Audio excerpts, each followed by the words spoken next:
हमारी संस्कृति, हमारे संस्कार सदा रहें हमारे साथ। सब्सक्राइब करें तिलक। सीता का हरण करते समय आपने धर्म और अधर्म की बात नहीं सोची। मंदोदरी भाभी और विभीषण की नीति और धर्मयुक्त बात नहीं सुनी। केवल अपनी काम वासना की पूर्ति का बहाना ढूंढा है आपने।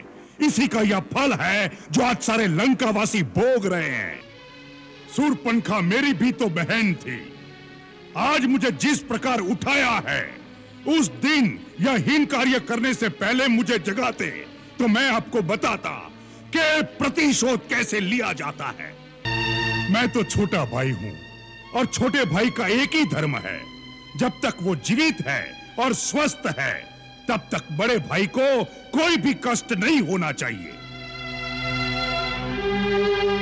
उसके जीते जी यदि बड़े भाई को चिंता रहे या वो संकट में आ जाए तो छोटे भाई पर धिक्कार है।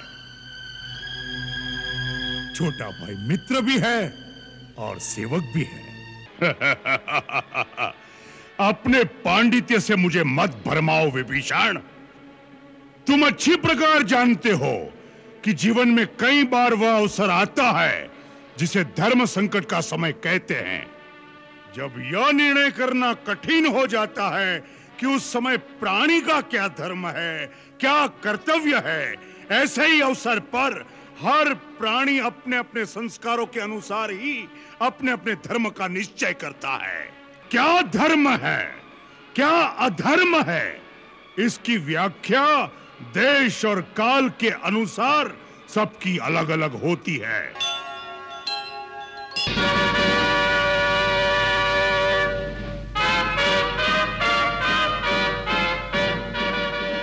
दीर्घायु भव। महाराज, मुझे जो विरूपाक्ष ने सुनाया है, क्या वह सत्य है कि इस समय वानर सेना ने लंका के गिर्द घेरा डाल दिया है और लंका पर संकट के बादल छाए हुए हैं? हाँ तात, इस समय लंका संकट में आ गई है। इसीलिए तुम्हें असमय में ही जगाया गया है, क्योंकि हम सब की आशा अब केवल तुम पर ही केंद्रित है। शत्रु ने अल्प समय में ही हमारे प्रमुख योद्धाओं को मार डाला है। जब तक समुद्र पार के दूसरे स्थानों से और राक्षस योद्धा सहायता के लिए नहीं आ जाते, तब तक इस बची खुची सेना से लंका की सुरक्षा करना बहुत कठिन दिखाई देता है। लंका का कोष भी खाली होने वाला है, इसलिए भी तुम्हारा युद्ध भूमि में जाना आवश्यक हो गया है। इंद्रजीत से कुछ नहीं हुआ? जब हम स्वयं राम से टक्कर नहीं ले सके तो इंद्रजीत उसका सामना कैसे कर सकता था? इसलिए अभी तक हमने उसे युद्ध में नहीं भेजा है। आप स्वयं क्या रणभूमि में गए थे?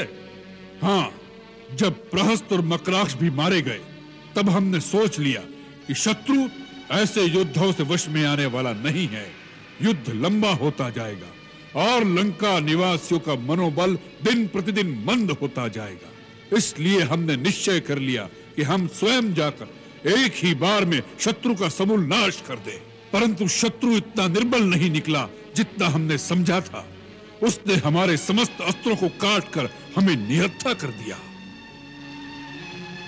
और सबसे बड़ी चोट तो उसने में तब पहुंचाई जब उसने उस अवस्था में हमारा वध नहीं किया। युद्ध में मरने से हमारी वीरता को दाग नहीं लगता, परंतु उसने हमें अपमानित करके वापस भेज दिया है। आज सारा संसार हम पर हंसता होगा, यहां तक कि सीता भी हमारा उपहास करेगी। अब हम कौन से गौरव के अहंकार को लेकर उसके सामने जाएंगे?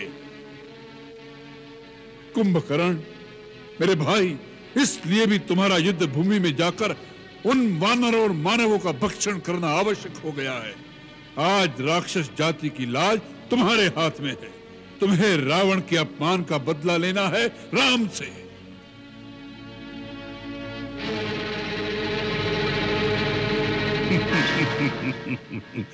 तीनों लोकों का विजेता रावण, जिसके आगे शस्त्रहीन, श्रीहीन और मानहीन होकर रह गया, उस पर भी आपने इस बात पर ध्यान नहीं दिया कि वास्तव में श्री राम कौन है। कुंभकर्ण!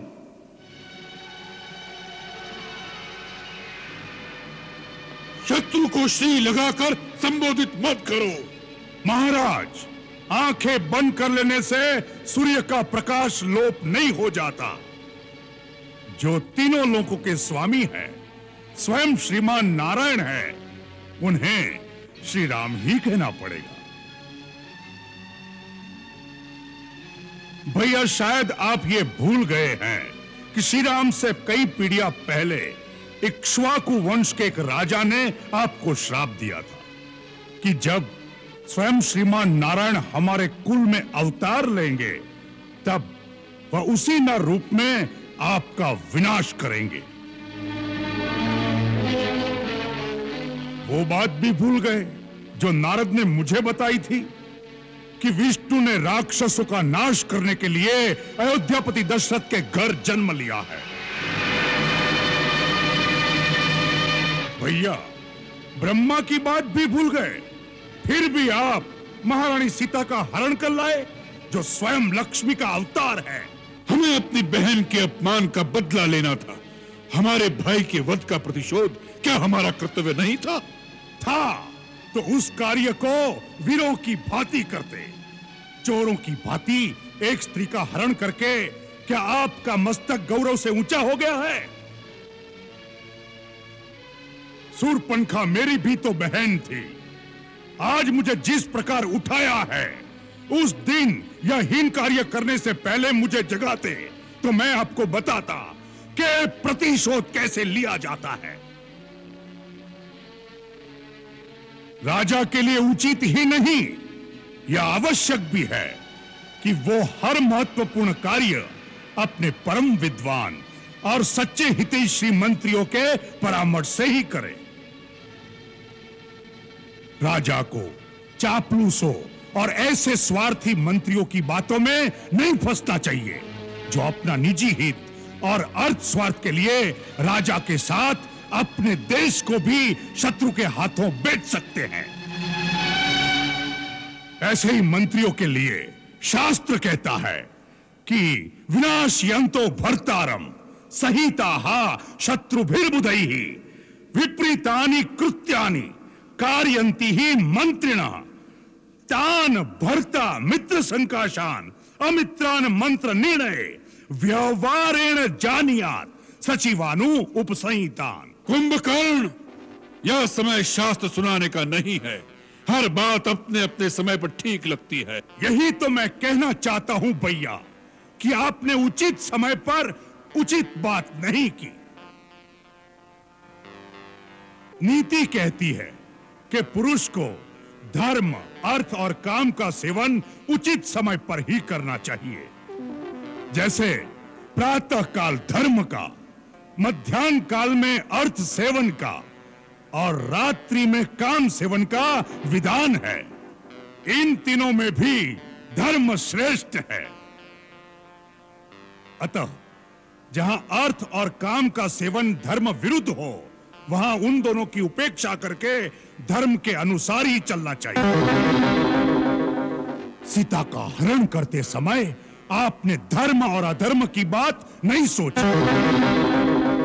मंदोदरी भाभी और विभीषण की नीति और धर्मयुक्त बात नहीं सुनी।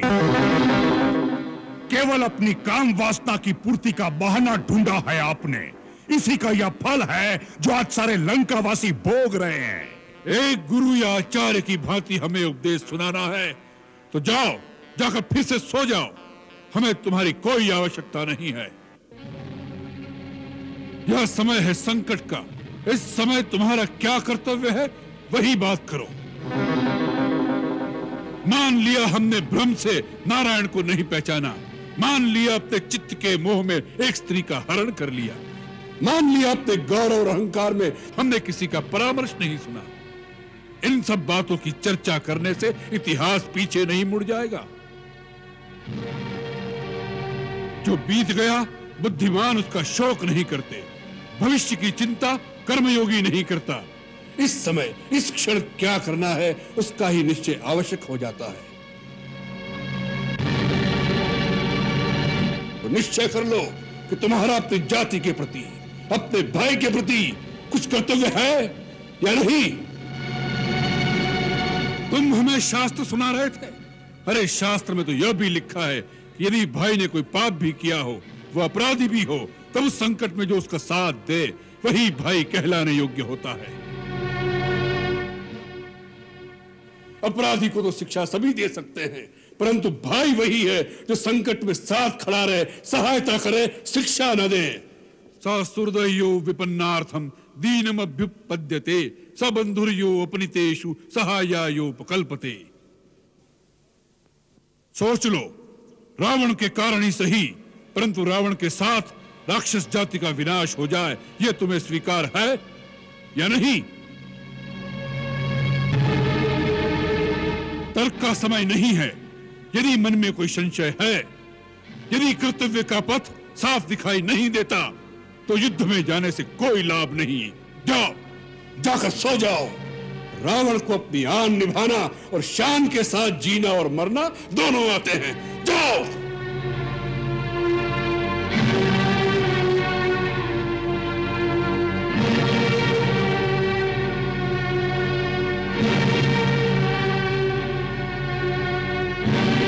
भैया, आपने मुझे ठीक प्रकार से समझा नहीं। मैंने जो कहा वह एक सच्चा हितैषी होने के नाते कहा। वो मेरा अधिकार भी था और कर्तव्य भी। इस समय मुझे क्या करना है उसके बारे में न मेरे मन में कोई शंका है, न मेरे पथ पे कोई अंधकार। मैं तो छोटा भाई हूं और छोटे भाई का एक ही धर्म है, जब तक वो जीवित है और स्वस्थ है तब तक बड़े भाई को कोई भी कष्ट नहीं होना चाहिए। उसके जीते जी यदि बड़े भाई को चिंता रहे या वो संकट में आ जाए तो छोटे भाई पर धिक्कार है। छोटा भाई मित्र भी है और सेवक भी है।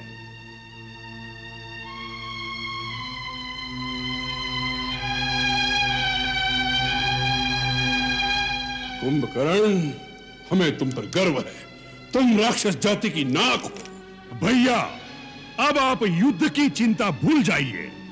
मैं आपको वचन देता हूं कि आज सूर्यास्त होने से पहले उस वनवासी राजकुमारों के मस्तक लंका की गली कूचों में से गेंद की भांति पैरों से लुढ़काता हुआ लेकर आऊंगा, ताकि जिनके प्यारे संबंधी इस युद्ध में मारे गए हैं वह भी आकर उसे एक एक ठोकर मार सके। यदि मैं जीवित रहा तो आज रात को लंका में विजय का उत्सव होगा। परंतु क्या?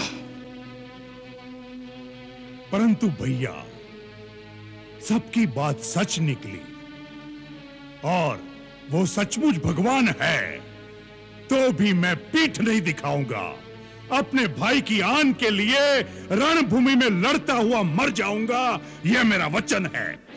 मृत्यु की बात ही मन में क्यों लाते हो कुंभकर्ण? तुम अवश्य विजयी होगे। हम सेना नायक को आदेश देते हैं कि तुम्हारे साथ जाने के लिए चतुरंगी सेना तैयार की जाए। नहीं भैया, मुझे सेना की कोई आवश्यकता नहीं। रणभूमि में मैं अकेला ही जाऊंगा। मेरे हाथ में केवल शिव का त्रिशूल होगा। उनकी आधी सेना तो मेरे पांव के नीचे कुचल जाएगी। भैया, मुझे आज्ञा दीजिए और आशीर्वाद दीजिए कि मेरे कारण आपका गौरव और बढ़े। भैया, एक प्रार्थना करूं? कहो। यदि मैं रणभूमि में मारा गया तो समझ लेना फिर उन्हें कोई नहीं जीत सकता। तब श्री राम को भगवान मानकर उनकी शरण में चले जाइएगा, जिससे हमारा कुल समूल नष्ट होने से बच जाए और आपका राज अकंटक हो जाए।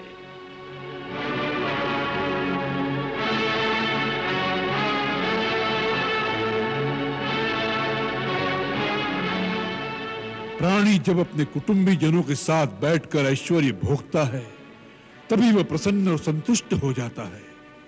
यदि तुम जैसे भाई नहीं रहे तो तीनों लोकों का साम्राज्य रावण के लिए किस काम का? भाई भाइयों के बेटे अपने बेटे मरवा कर कैसे ऐश्वर्य भोग सकेगा रावण? जाओ कुंभकर्ण, मृत्यु की बात मत करो, युद्ध की बात करो, युद्ध में विजय की बात करो। जाओ।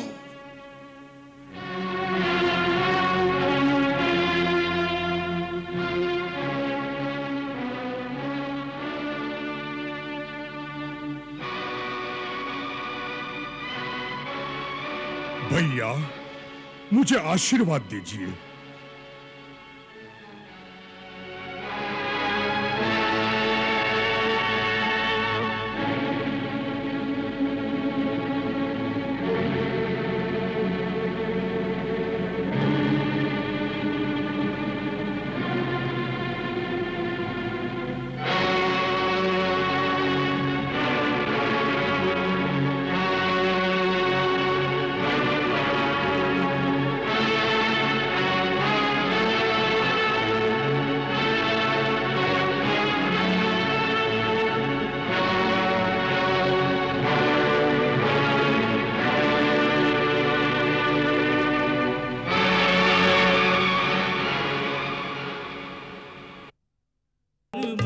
विभीषण चाहे निज भाई को समझाए, है कुंभकर्ण बड़ा ज्ञानी, संभव है कि मान भी जाए।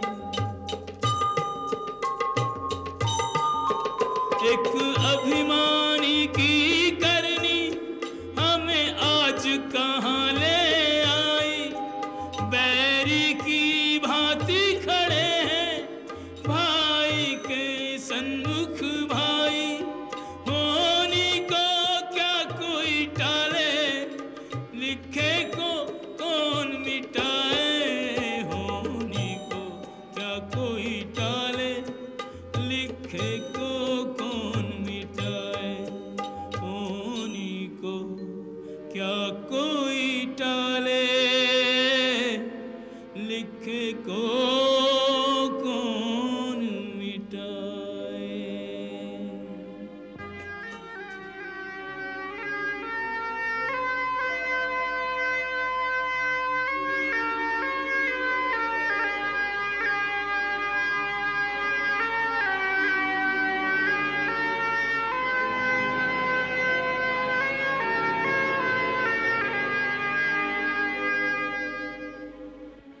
तुझे क्या आशीर्वाद दूं?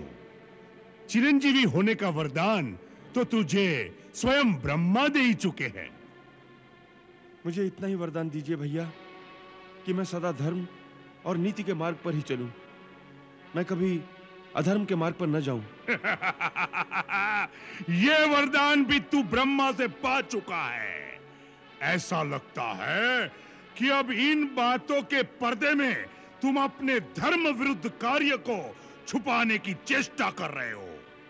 मैंने कोई भी कार्य धर्म विरुद्ध नहीं किया। क्या धर्म है, क्या अधर्म है, इसकी व्याख्या देश और काल के अनुसार सबकी अलग अलग होती है। नहीं, सत्य एक ही है, वो हर स्थान हर काल में एक ही होता है। सत्य ही शाश्वत धर्म है, इसलिए उसकी व्याख्या भी एक ही हो सकती है। अपने पांडित्य से मुझे मत भरमाओ विभीषण। तुम अच्छी प्रकार जानते हो कि जीवन में कई बार वह अवसर आता है जिसे धर्म संकट का समय कहते हैं।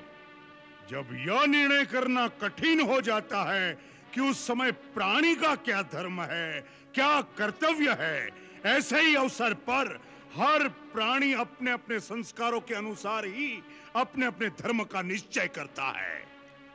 जैसे तुमने अपने भाई, अपने कुल और अपने देश को त्यागना ही अपना धर्म समझा है, और मैंने भाई, कुल और देश के लिए अपने प्राण न्योछावर करना अपना धर्म समझा है। मैंने अपने भाई को नहीं त्यागा। मुझे मेरे भाई ने भरी सभा में ठोकरें मारकर अपमानित करके त्याग दिया है। मैं उनके और उनके कुल के हित की ही बात समझा रहा था कि परदारा हरण हमारा काम नहीं, इसलिए श्री राम से विरोध त्याग कर देवी सीता को वापस दे दो और अपने कुल और अपनी जनता की रक्षा करो। मैं उन्हें अधर्म के मार्ग से हटाना चाहता था, परंतु कामवश उन्हें अधर्म ही प्यारा था। इसमें मेरा क्या दोष है?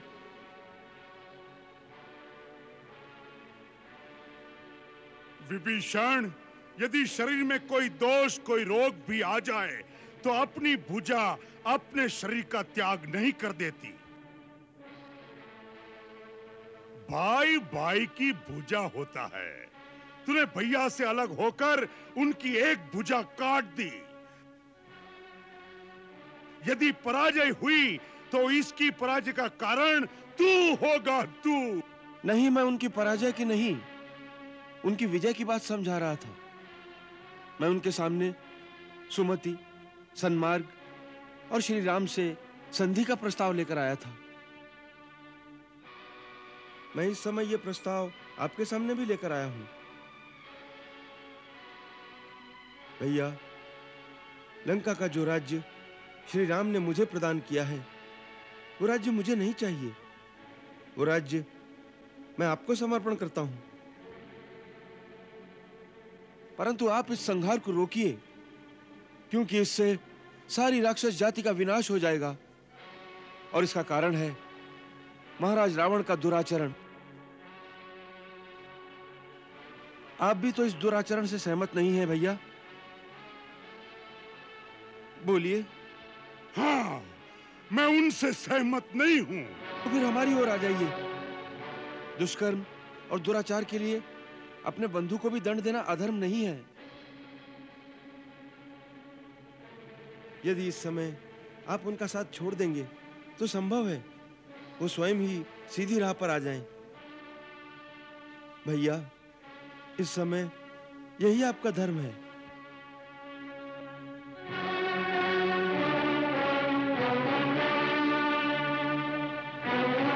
अरे विभीषण, जिसे तू धर्म कह रहा है, उससे बड़ा अधर्म और कुछ नहीं हो सकता। आने वाली पीढ़ी तुझे कितना बड़ा धर्मात्मा और राम भक्त क्यों न माने, परंतु अपने देश, अपने कुल, अपने घर से विश्वासघात करने के लिए कभी सम्मान की दृष्टि से नहीं देखा जाएगा तुझे। अरे, जिनसे मित्रता की है, उनके आचरण से कुछ शिक्षा ली होती, भाई के लिए भरत के त्याग को देखा होता, भाई के लिए लक्ष्मण की सेवा और समर्पण से शिक्षा लेता, तो तू अपने चरित्र पर ऐसा कलंक न लगाता विभीषण।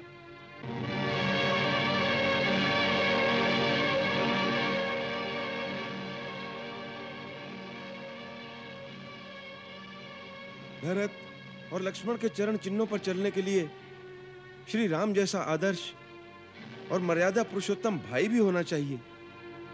अरे, अच्छे के साथ तो सभी अच्छे रहते हैं, फिर भाई और भाई का रिश्ता क्या? विभीषण, इस युद्ध में क्या भैया अकेले ही मर जाएंगे? उनके साथ मरने वाला और कोई भाई नहीं होगा?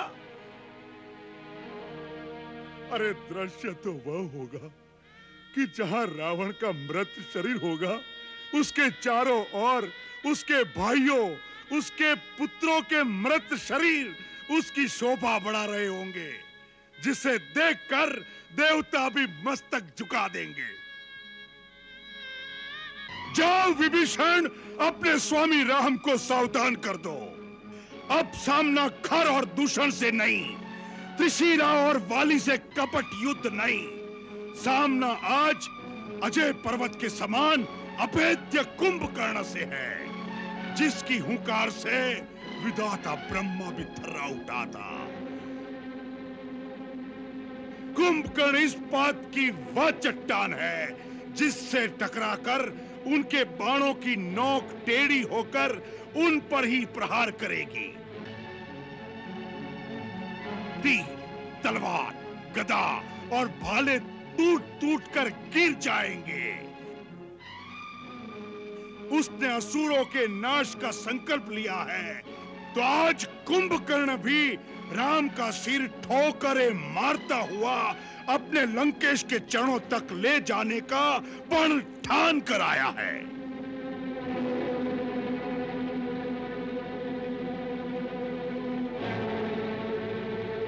जा जा मेरे भाई, तू निहत्था मेरे सामने मत खड़ा रहे।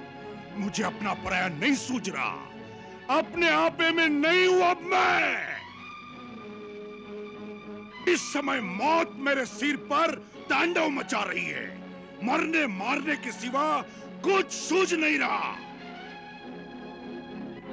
जा, चला जा अपने स्वामी की ओर से तू युद्ध कर। अपने राजा, अपने भाई के लिए मैं युद्ध करूं। इस समय यही हमारा धर्म है, यही हमारा कर्तव्य है, यही हमारा लक्ष्य है। जा, जा मेरे भाई, मेरे मित्र, मेरे शत्रु, जा।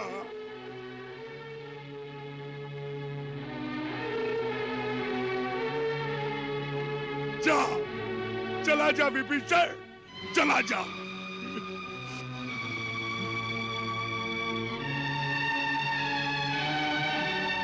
जा, चला जा विभीषण, चला जा।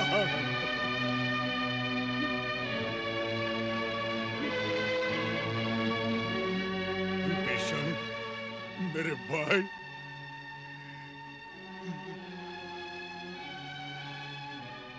यदि हम सबका मरण निर्धारित है, तो विश्रवा वंश के विनाश के पश्चात हम सबका क्रियाकर्म शास्त्रोक्त रीति से करके अपने कर्तव्य का पालन भी करना, क्योंकि तू अकेला ही बचेगा।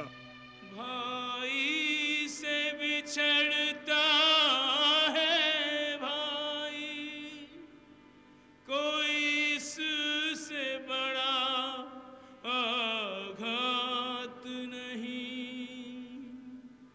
पर धर्म पे प्राण निछावर हो, ये कम सौभाग्य की बात नहीं।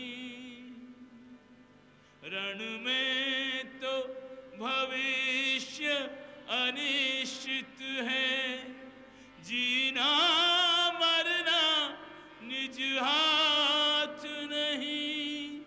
किस तीर पे किसका नाम लिखा, ये बात किसी को ज्ञात